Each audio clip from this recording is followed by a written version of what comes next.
બાબતે વિવાદ થયો। શ્વાન માલિકે મહિલા પર બેટથી હુમલો કર્યો।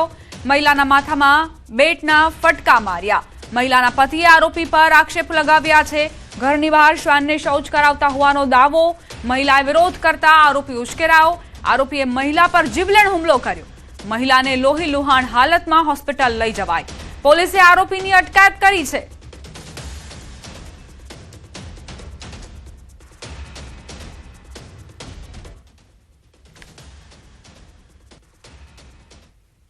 મારી વાઈફ ઘરથી બહાર જઈને એવું બોલી કે ભાઈ તમે અહીંયા ગંદવાળું શું કામ કરો છો, બોલે એવું હોય તો તમે બહાર મેદાનમાં લઈ જઈને કરો। તો જેથી પેલા ભાઈ અચાનક ઉશ્કેરાઈ ગયા અને તરત જ એમના ઘરે જઈને બેટ અને સ્ટમ્પ લઈને આવ્યા અને એમને મારી જાનથી મારી નાખવાનો પ્રયત્ન કરેલ છે। તો એ તો સારું હતું કે માર્યા પછી અમુક જે લોકો હતા એમને છોડાયા જેથી કરી એમનો જીવ બચી ગયો, નહીં તે ફૂલ પ્લાનિંગ જ કરીને આવ્યો હતો મારવાનું। સંવાદદાતા હાર્દિક જોડાઈ ગયા છે, તેમની પાસેથી જાણકારી લઈશું। હાર્દિક, આજે ઘટના બની છે, શ્વાન માલિકોની લાગણીઓ હોય પોતાના શ્વાનને લઈને, પોતાના પ્રાણીને લઈને, પરંતુ તેઓ સનકી કેમ બની જાય છે? કેમ માનવતાને નેવે મૂકી દે છે? બિલકુલ થી જો આપણે વડોદરા શહેરની વાત કરીએ તો થોડા સમય અગાઉ પણ એક વિસ્તારમાં સોસાયટીમાં આ પ્રકારની સમસ્યા સર્જાઈ હતી અને ત્યારબાદ જે પડોશીઓ છે તેમના વચ્ચે મારામારી થઈ હતી। ત્યારે ફરી એક વખત માંજલપુર વિસ્તારમાં પણ ગઈકાલે રાત્રે આ પ્રકારની ઘટના ઘટી। આ જે માતાભાઈ યુવક છે તેને અનેક વખત સોસાયટીના રહીશોએ ટકોર કરી હતી કે તેમના ઘરની બહાર તે પોતાનો શ્વાન લઈને ન જાય, પરંતુ આ યુવક જે છે તે જાણી જોઈને આ પ્રકારનું કૃત્ય જે છે તે કરતો હોવાનો આક્ષેપ જે છે તે સ્થાનિક લોકો દ્વારા લગાવવામાં આવી રહ્યા છે।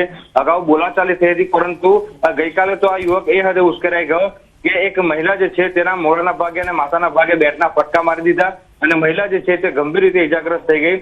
સ્થાનિક લોકોમાં ભારે રોષની લાગણી છે। પોલીસ હોય કે પછી કોર્પોરેશન હોય, બંને તરફથી કડકમાં કડક કાર્યવાહી કરવામાં આવે એ માંગણી જે છે તે સ્થાનિક લોકો દ્વારા કરવામાં આવી છે। માંજલપુર પોલીસ ગઈકાલે રાત્રે જ્યારે હોબાળો થયો ત્યારે સ્થળ પર પહોંચી હતી, મહિલાને તાત્કાલિક સારવાર અર્થે મોકલી હતી અને યુવકને સ્થળ પરથી જ જે છે તે ઉપાડી લેવામાં આવ્યો, એટલે કે અટકાયતી પગલા જે છે તે તેના વિરુદ્ધ લેવામાં આવ્યા હતા અને અત્યારે પોલીસે તેના વિરુદ્ધ જે કાયદેસરની કાર્યવાહી છે તે હાથ ધરી છે। આભાર હાર્દિક, જાણકારી આપવા માટે।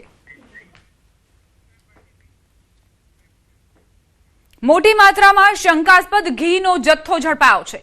માંડવીના ખેડપુર ખાતે ઘરમાંથી શંકાસ્પદ ઘીનો જથ્થો ઝડપાયો। અગ્રેશ્વર સોસાયટીના મકાન નંબર 400માં બનાવવામાં આવી રહ્યું હતું શંકાસ્પદ ઘી। અલગ અલગ સાઇઝના ડબ્બામાં પેકિંગ કરવામાં આવ્યું હતું।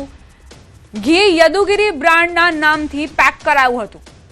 માંડવી પોલીસે બાતમીના આધારે દરોડા પાડ્યા। અલગ અલગ સાઇઝના ડબ્બાઓમાં પેકિંગ કરાયેલું કુલ 6.65 લાખની કિંમતનું 810 લીટર શંકાસ્પદ ઘી ઝડપી પાડવામાં આવ્યું। પોલીસે તમામ જથ્થામાંથી સેમ્પલો લઈ લેબ ટેસ્ટિંગ માટે મોકલ્યા છે। સંવાદદાતા કેતન જોડાઈ ગયા છે વધુ જાણકારી સાથે। કેતન, આ નકલી ઘીનો જથ્થો ઝડપાયો છે, શું જાણકારી? ક્યાં ફેક્ટરી ધમધમી રહી હતી? સુરત જિલ્લો અને સુરત શહેર એક નકલીનું હબ જેવું બની જવા પામ્યું છે। ખાસ કરીને વાત કરવામાં આવે તો સુરત જિલ્લાના માંડવી તાલુકાના ખેડપુર ખાતે અગ્રેશ્વર સોસાયટીના મકાન નંબર 400 ની અંદર નકલી ઘી બનાવવાની ફેક્ટરીનું કારખાનું ઝડપવા પામ્યું છે। માંડવી પોલીસે યદુગીરી બ્રાન્ડ નામના પેકિંગના ડુપ્લિકેટ ઘીનો જથ્થો ઝડપી પાડ્યો છે। ખાસ કરીને વાત કરવામાં તો અલગ અલગ સાઇઝના ડબ્બાઓ પેકિંગ કરાયેલું આ 6.65 લાખની કિંમતનું 810 લીટર જેટલું ડુપ્લિકેટ ઘી ઝડપી પાડ્યું છે। હાલ તો પોલીસે તમામ ડબ્બામાંથી સેમ્પલ લઈને લેબ ટેસ્ટ માટે મોકલ્યા છે। ખાસ કરીને વાત કરવામાં આવે તો આ જે દક્ષિણ ગુજરાત એટલે કે સુરત જિલ્લો સુરત શહેરની અંદર એક નકલીનો હબ બનતા લોકોના સ્વાસ્થ્ય સાથે પણ ચેડા થઈ રહ્યા એવું ચોક્કસપણે કહી શકાય એમ છે। જીની પર કેતન, આ જે જથ્થો અહીં મળ્યો છે તેનું ઉત્પાદન આખરે ક્યાં થતું હતું? શું મોટું રેકેટ ચાલી રહ્યું હતું? શું મોટું કૌભાંડ ચાલી રહ્યું હતું? એ તમામ પણ તપાસના વિષય। ચોક્કસથી વાત કરવામાં આવે તો જે પ્રમાણે યદુગીરી બ્રાન્ડના નામથી જે નકલી ઘીનું બનાવટ કરવામાં આવતી હતી ત્યાં માંડવી પોલીસે છાપો મારી તમામ જે ઘી બનાવવાની સામગ્રી સહિતના મશીનરીથી માંડીને તમામ વસ્તુને જપ્ત કરીને વધુ તપાસમાં હાથ ધરી છે। અને આ જે નકલી ઘી છે ડબ્બામાંથી સેમ્પલ એન્ડ ટેસ્ટિંગ કરાવતા કેટલા પ્રમાણમાં કેટલા માત્રામાં જ આની અંદર કયા કયા તત્વો ફસાયેલા છે એ બાબતની ઊંડાણપૂર્વક તપાસ કરી અને આની અંદર આ તપાસનો ધમધમાટ પણ વધુ થશે ને આ સમગ્ર મામલે આ ક્યાંથી આખી લાઈન તોડી સંચાર ચાલતી હતી ડુપ્લિકેટ ઘીની એની ઊંડાણપૂર્વક હાલ તપાસ ચાલી રહી છે. જીડીપા આભાર કેતન જાણકારી આપવા માટે. તો બે અલગ અલગ દ્રશ્યો આપ જોઈ રહ્યા છો કઈ રીતે સુરતમાં નકલીનો કાળો કારોબાર ચાલી રહ્યો છે. આ તસવીરો તેની સાક્ષી પૂરી રહી છે. એક તરફ 810 લીટર શંકાસ્પદ ઘી ઝડપાયો, બીજી તરફ 1401 કિલો નકલી પનીરનો જથ્થો કબજે કરાયો. જો આપ પણ ઘી અને પનીર આરોગતા હો તો આ તસવીરો તમારી માટે છે, એટલે સાવધાન થઈ જજો. સુરત શહેરમાં ખાદ્ય પદાર્થોમાં જે ભેળસેળ ચાલી રહી છે આ તસવીરો તેનો પુરાવો આપી રહી છે.